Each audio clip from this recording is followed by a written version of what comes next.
Welcome to Double Exposure. I'm Hugo Burnand. And I'm Cambridge Jones. What are we talking about this week? I'm going to read it because it's easier that way. If your house was burning down, ... I know, they're trying to trick us. This is about family photography. Top tips? You're going to give us some Yes, and top tips. I'm going to try and find out what you're like secretly at home as a private individual when you're not wearing the official branded cap. You'll have difficulty because I'm not even sure I know who that person is. I want to know if we're going to talk about surfing and volcanoes. That's a challenge. I like it. Good, good. Essentially, the value of a family photograph, and if your house was on fire, what would you pick up and run out of the door with? Yeah, and what's the role of them historically, and why do we do it, and what do people? How do different people? And you'll get a lot because you're probably a digital person, and I won't get much because all mine are in shoeboxes. Yeah? We'll see. Let's do it. Okay.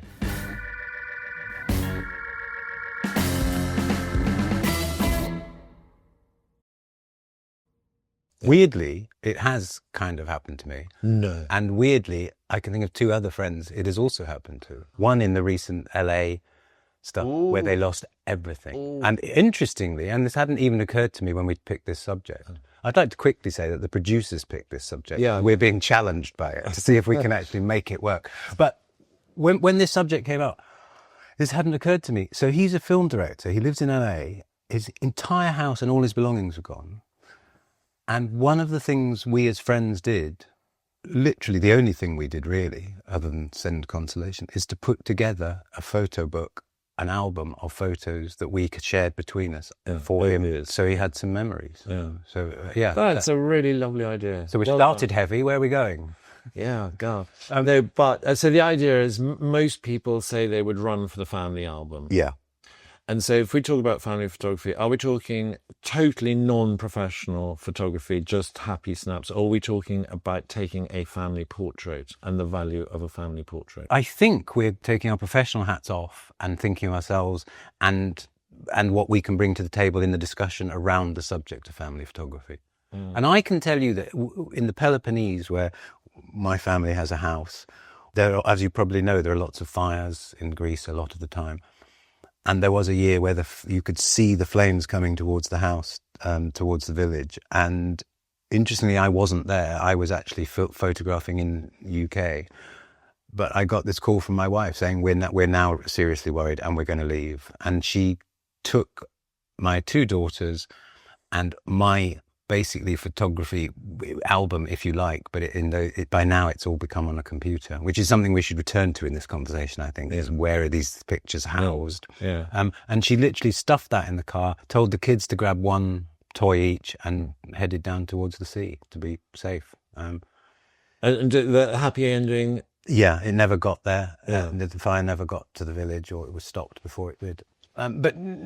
But it is a famous thing, isn't it? That people will grow. And what is it about? I have a theory about this, which is why would you grab a photo album when there are so many more valuable things in financial terms around that you could grab? It is interesting. I'm going to put a slightly professional hat on here. Okay.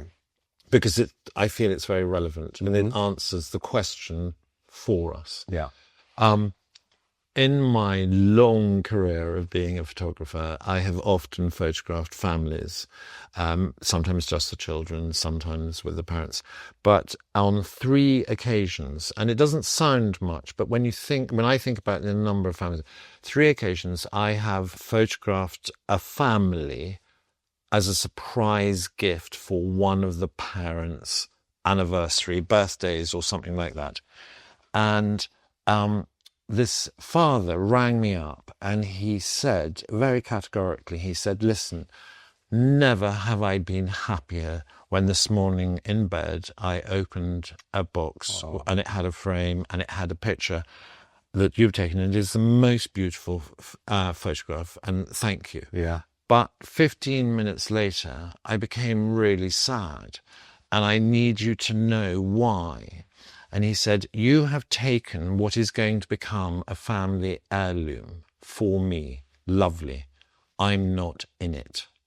And if you ever get asked by another mother or father to do this for the other parent, please tell them my story, because it is way more important to get beyond the moment of opening the present, Yeah. and actually to record it for history. Wow. And 3 people have rung me and said that to me. That's amazing. That's how powerful it is. Oh, well, this is really interesting because I've also been asked to do those sort of family surprise gifts. But the difference is I didn't include the mother. So basically it's just... That's, yeah. Which is another way around it. Yeah, but I always encourage both parents to come, because what the parents don't appreciate, because they might be run ragged by these children, exhausted, feel they don't look as good as they did when they got married, blah, blah, blah, blah. But what is important is as the children grow up, they want a historical reference of their parents.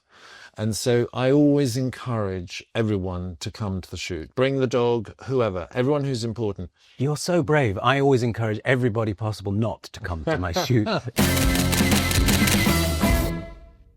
So I want to continue on the theme you've introduced there. And then I want, if we can, to look at how we deal with our own family and stuff. Because I think it'd be interesting to see when we're not being pushed. You're eyeballing me as if you've got some really dastardly question. No, it references something you said at the very beginning of the podcast series when I said, what is a photograph? And you basically referenced it's essentially something like the freezing of time. Yeah.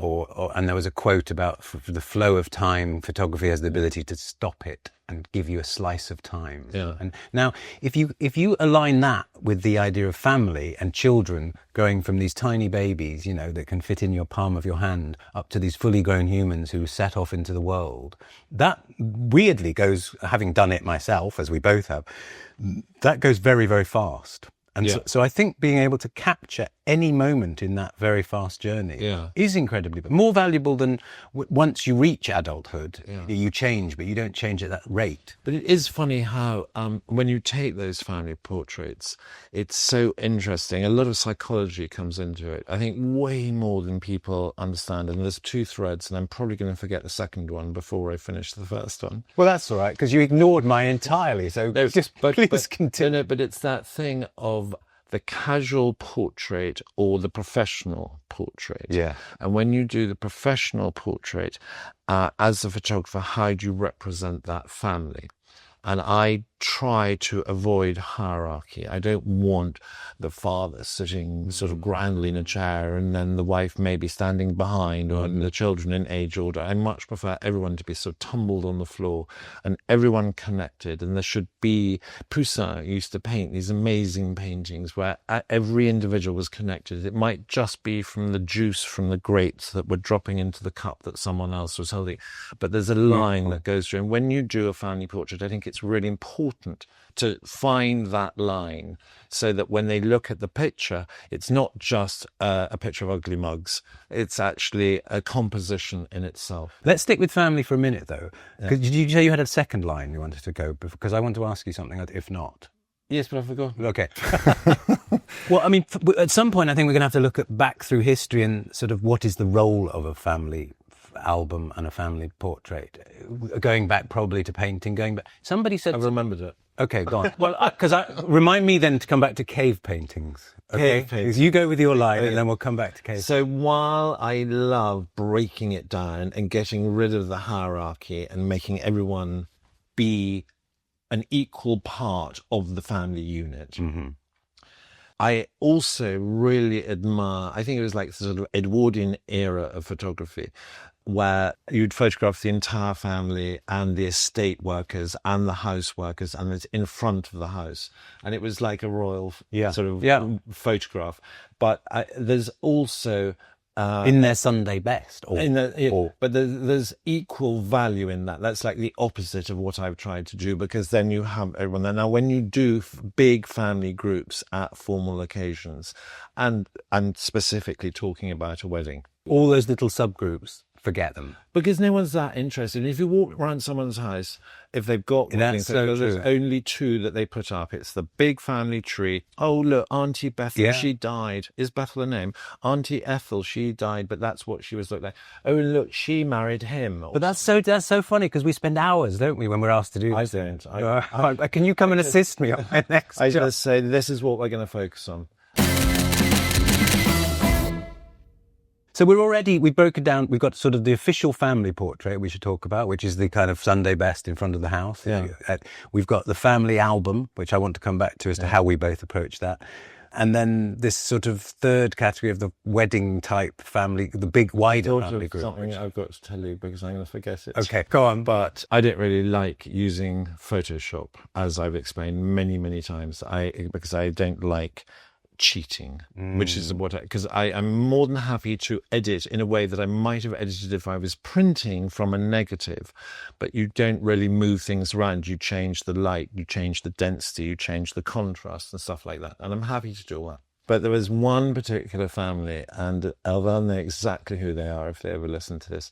I decided to take a photograph of them outside their really very beautiful house in Maryland in America. And there was dappled light and an ash tree and everything was perfect. And 2 dogs, long grass, summer clothes.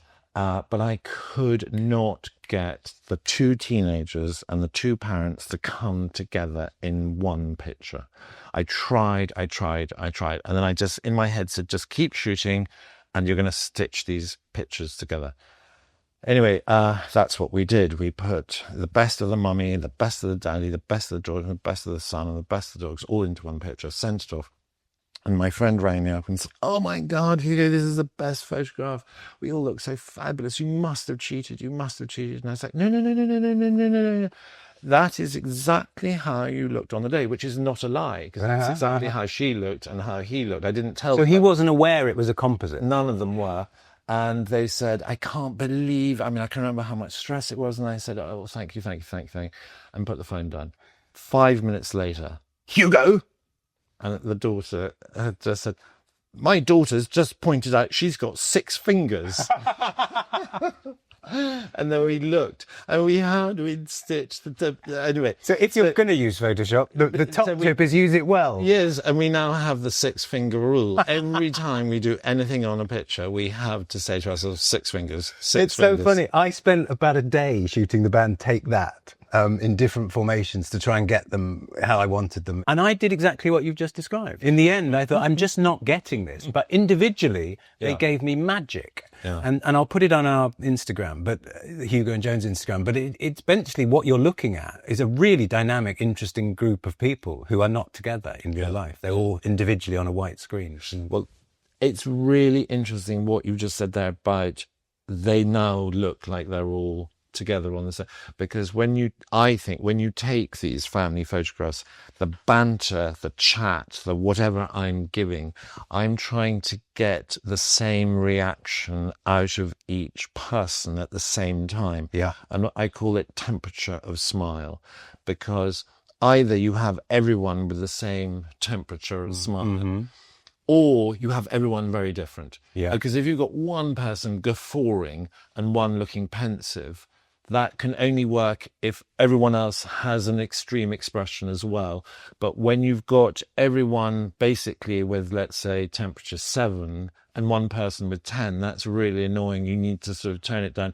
So I always try to get the original photograph, and it's not that difficult. Well, why, at the risk of destroying my own reputation, why don't we also put on the Instagram the Take That photo, which has exactly this temperature of a smile, where Gary Barlow is just not in the same photo as these other 3, and that's why I gave up in the end. But it's not Gary's fault; it's mine. I didn't get them anyway. And then it's not. It's. You think it's not your fault. Nothing's my fault. No, I'm just being humble. But when you can't get the picture, it's generally because you can't break some barrier that someone has put up. That's what I feel. Yeah. Yeah, but in this moment, I don't think what I meant is it's not Gary's fault that I clicked the shutter at that point.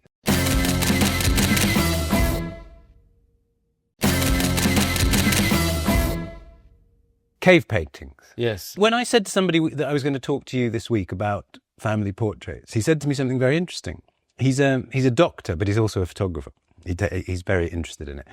And he said, my view is that photography has moved from being something to help you remember It's literally got to the point where it's now so you don't have to remember. And he said from the early days, we've had cave paintings to remember the beasts we killed, and we've had paintings and we've had photographs, and it's to capture stuff and to help us remember stuff. And I think family portraiture largely comes into that. But his point is that the iPhone or smartphone has become so ubiquitous and omnipresent that now, instead of remembering what that recipe looks like or what that meal was or what you just literally go, I'll just consign that to my digital memory now. And in a way, and it's an interesting point that you can use photography now as memory. You don't have to remember stuff. What you said there is they put the buffalo tally up there to remind themselves of what they'd done. Yeah. That makes sense. I like that idea. And because that's what we are doing. We capturing something for posterity. Yeah. And family portraiture is, I think people undervalue it enormously. And I hope the little illustration of the father who rang me illustrates how important it is. Yeah. Because they do become family heirlooms, these photographs. And I sort of top tip time, people say, oh, can we come after school on a Friday? And I'm like, absolutely no way. I never photograph children on a school day because they've spent all day being good or trying to be good or trying to keep out of trouble. And they do not want to come at the end of their day and have to, be good all over again. And I don't want good children. I want perky lovers. But also if the father or the mother is not prepared to take the time out of their life to give me a decent shot of engaging with them that are not interested, because it is a two-way thing. It is collaboration. That family needs to come with the enthusiasm and energy to give me to record. I want to now take you through the looking glass and say, forget all of that. Forget you're being paid to do anything. You'll now have your own family. What do you, out of interest, and I'll explain what do you do? My favourite family photographer. Which, guess what? I'm not in it. Well, there is that, isn't there? We were going to a wedding, and my family, they're now all grown up and they're all very much individual, and we've all been fairly bohemian and relaxed or whatever and artistic. But going off to this wedding, 3 daughters were dressed in near identical smocked tartan dresses with white frilly collars, and my son was wearing a tweed coat. Nothing wrong with that. Very unlike us.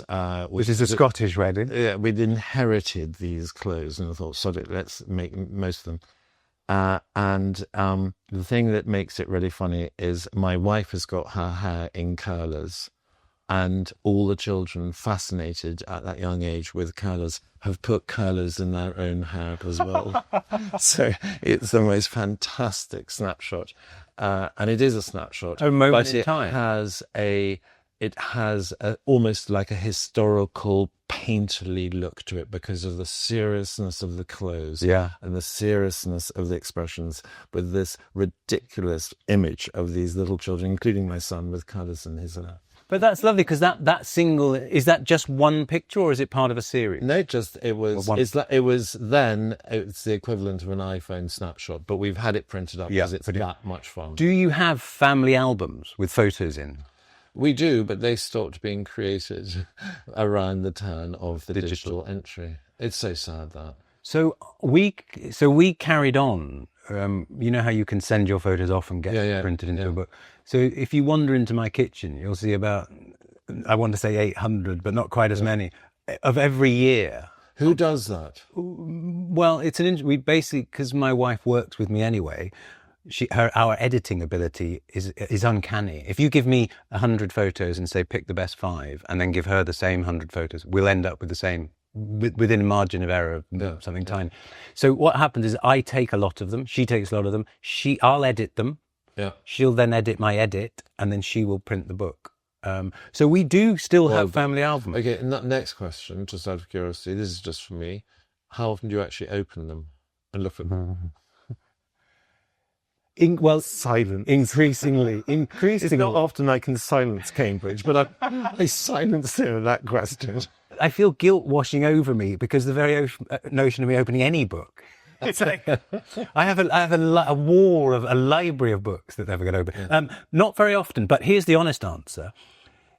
Increasingly now the kids have grown up and left home. You look at them and I find when I do look at them, what I weirdly do is I take my smartphone and I snap a picture, and I did it this week, and I snap a picture of my daughter, who's now 24, of her age 3.5, kind of doing something wacky, and I send it to her. Yeah. So there's a weird sharing of something. Yeah. But no, you make a good point. No, but I'm. You may think you're covered in guilt. I'm covered in envy because I've got shoe boxes or photographs that I want to put in albums.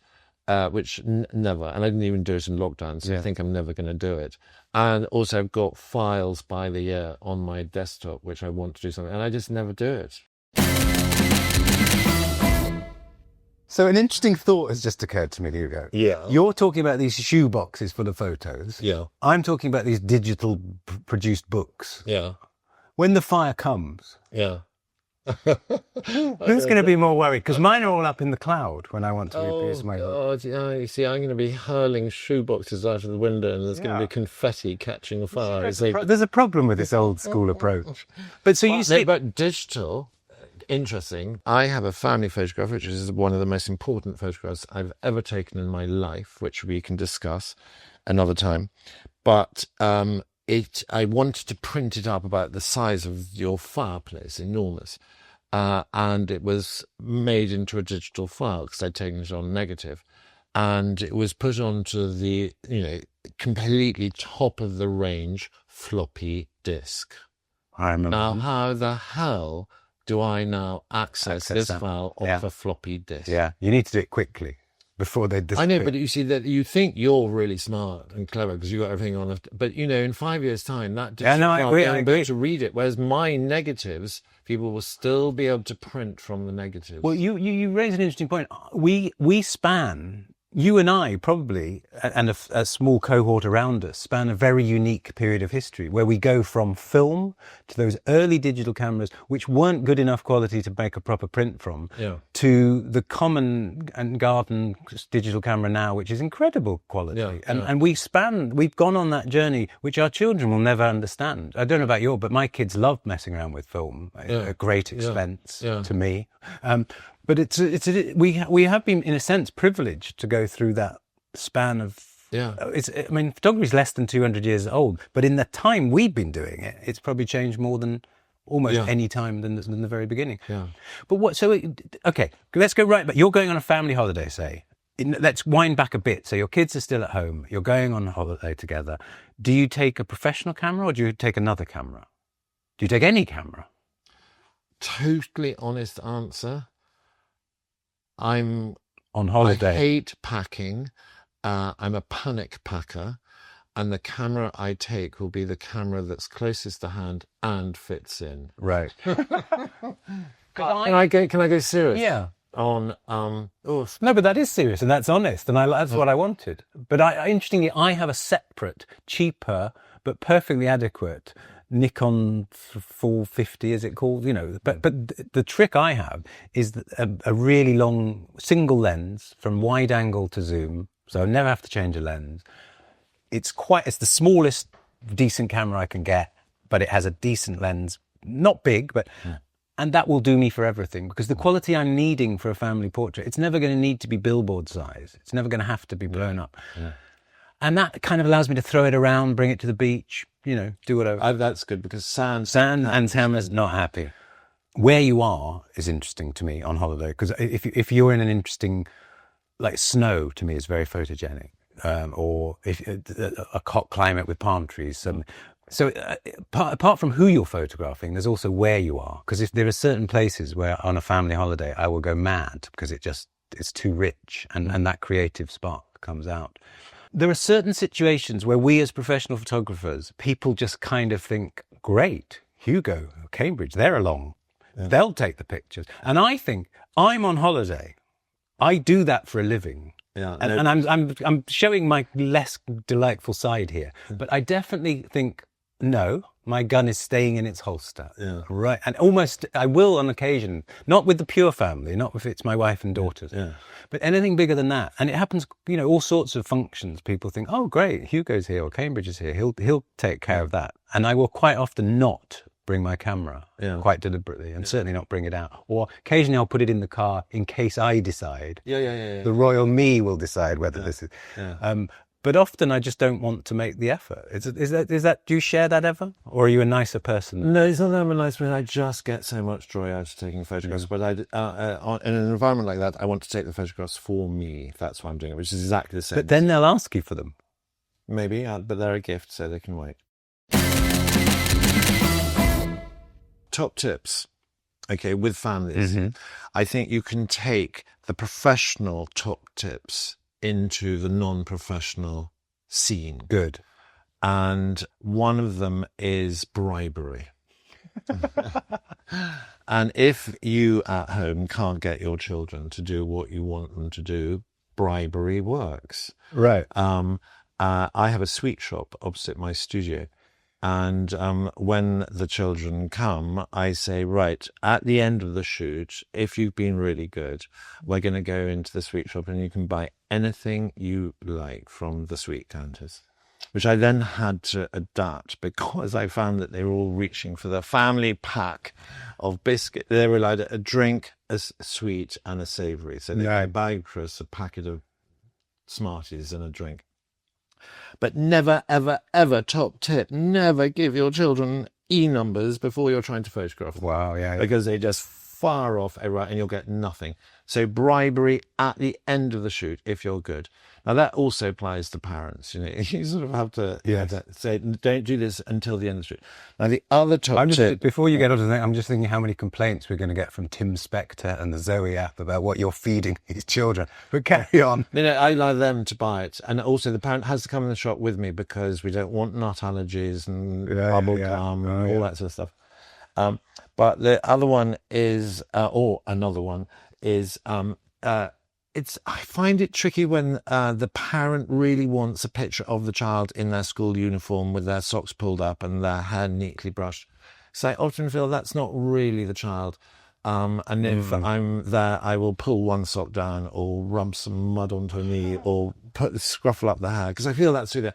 But what I've worked out is, the customer is always right. If this is what they want, that's what they want. But if the child doesn't want it, I always say to the children, listen, you don't want to be photographed in that navy blue sweater, but Mummy does want you photographed in it. So can we go 50-50? And we'll do 50 of you without it and 50%. That's nice. Like a negotiation. And that gives the child I like that. a real strict. But parents should take this in. If they want to take the family picture for the Christmas card at home, just negotiate on those levels and allow the children to have some say. Otherwise, it's going to go backwards and you're going to get nothing. I'm intrigued that you're the royal photographer. You've got all these kind of perfect royal pictures and that everything is meticulous.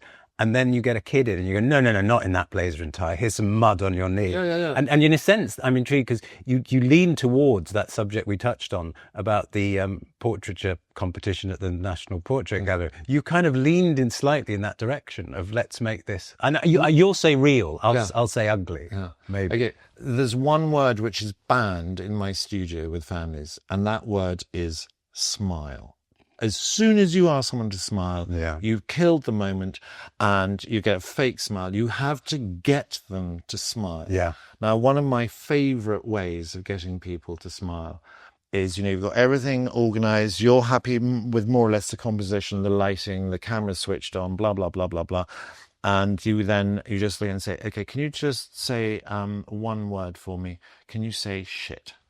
And look at you smiling as I said it. Victoria smiled over there. But you say shit. It doesn't matter if they don't even say it. It amuses them. But it's so important that it's that word because the mouth makes the right shape. If you think of any other naughty words, the lips close and it all goes wrong.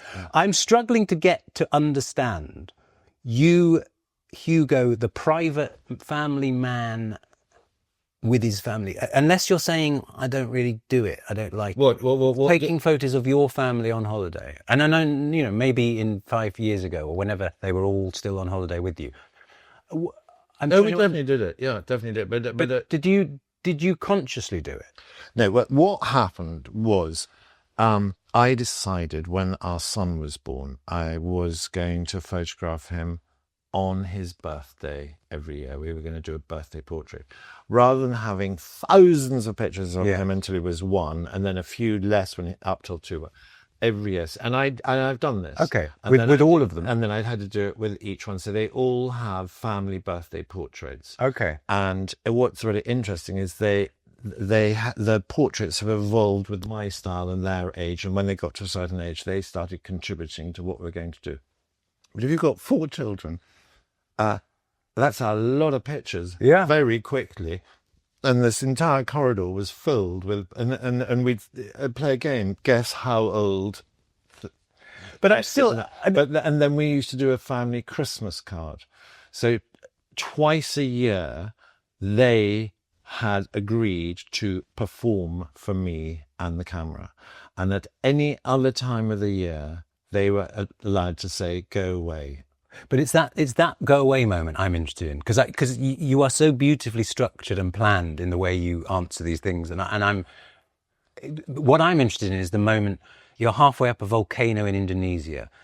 Do you take a picture of your daughter standing with the book Cup volcano behind her, or not? Does that have no place in your? Yeah. And then what do you do with that? What do I do with that? It's in a shoebox. And therefore, do you take less of them because you know you're not going to do anything with them, or do you? What? No, how does your mind work? No. We take plenty. You take them, but that thing of not ruining them and their character by photographing them all the time, telling them how beautiful and wonderful they are. They got that twice a year. Yeah. So I think that was really important. So listen, let me tell you about mine, because the opposite has happened with mine. I photograph mine all the time, and probably they would like that. They really resented it initially. It's like, Dad.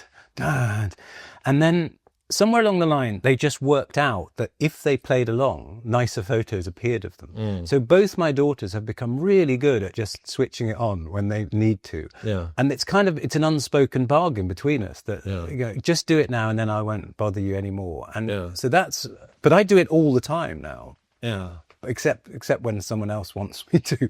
Yeah. And also, I don't know about you, but I'm absolutely interchangeable with anyone else in the family who wants to pick up the camera. Because otherwise, as you said earlier, we're not in it. Yeah. So I am in some of mine, but I have to occasionally on holiday go, so I wasn't on this holiday then. Yeah. And then someone picks up the camera and takes one of me.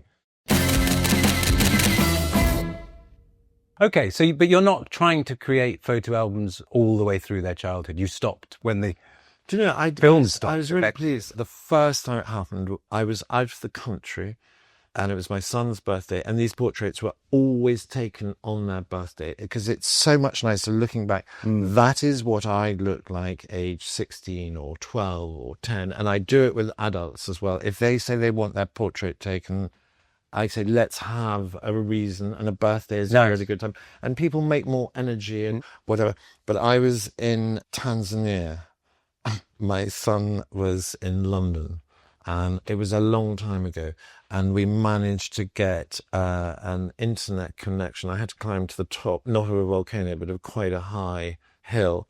And then I photographed my computer screen with my camera of him in London. To make sure that I always got them on my birthdays. Can I throw one more thought about this family photos at you, which is, and I think I may be guilty of this myself, but are they a sense manipulating memory and reality, in that if you're going to put together an album, say I put together an album of last year with my family, that's not the true picture of last year. It doesn't have the bits with the rows or the sadness it just has the bits where But the memory deletes those anyway. Do you think? No, there's two things I want to quickly say. I have a photograph of my parents taken by a photographer called Manfredi Bellatti, an Italian photographer.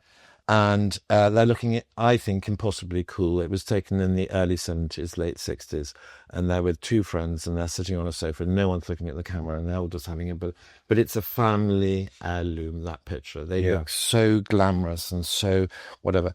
And when my parents were being annoying to me, because you know how annoying parents can be to a child, as I grew up, I used to use that picture, which hangs on the wall, as a reference to, don't worry, Hugo, they are being annoying today, but they were very, very cool once upon a time. Yeah. And I think that is something that is important in family portraits, is you're saying it's a fake moment or whatever. I'm not. I'm saying if the family were able to create this tumble and they all have a sort of genuine happy energy, an emotion going on, that picture has so much value as they get older. The family changes, someone might die, someone might become estranged for another reason, but to have that nucleus moment captured is really, really important. And I think it can help in the troubled times, because you look back and go, we might be arguing today, but we were a bloody good unit once upon a time. But I'm going to challenge you again, because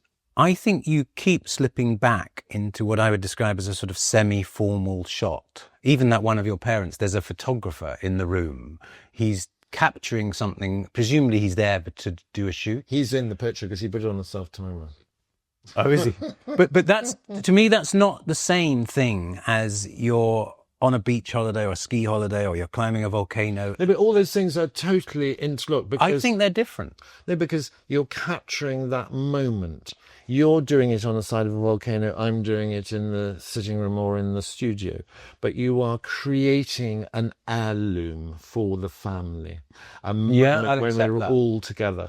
And I'm saying you can take the tips that I give you, that I use in the studio, and take them onto the side of the volcano. Get everyone to shout shit at the top of their voice while they're standing. Well, let me try this. Is one more public facing, in the sense that you take it knowing it might end up framed and hanging on a wall, which I think, for instance, the one of your parents probably falls into, versus me photographing my daughter surfing in India or something, which is never going to end up on the wall, but is somehow an emotional memory I want to keep. Is that a fair distinction? Yes, I'm a bit confused. Well, I think it's about the intent with which you go into that photo shoot. And indeed, on the family holiday, family album stuff, you don't go in with intent. You just I've already said I think this is like myth, but in theory, you're capturing reality for posterity. That's different from capturing something with a view to, don't want to use the word grandiosity, but you're making a public statement because you're going to put it on the wall for a star. I don't know. I took a photograph of myself walking down All Saints Road the other day. You took a photograph of yourself? I was so drunk that I was hanging onto this lamppost and my feet were like this. And I took this photograph because I just looked like, the wino hanging onto the lamppost, which I was. And I took a selfie. And it's such a fun picture. I don't know why I took it. I wasn't being grandiose. Yeah. I would put that picture on the wall. So I think they all interweave. And I think putting them into pigeonholes. I hate pigeonholes. That's why I love Irving Penn. He never got pigeonholed. I think you shouldn't pigeonhole family photography. Just let it be.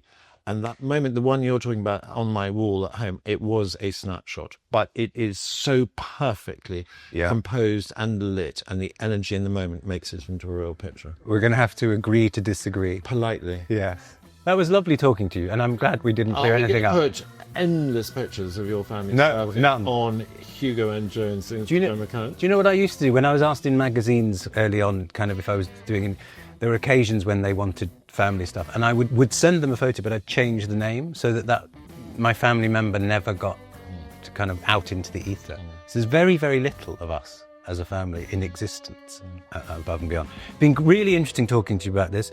I'm glad we were set the challenge. I've no idea where we've ended up. There's been a lot of tips in there, though. Great to see you, Hugo.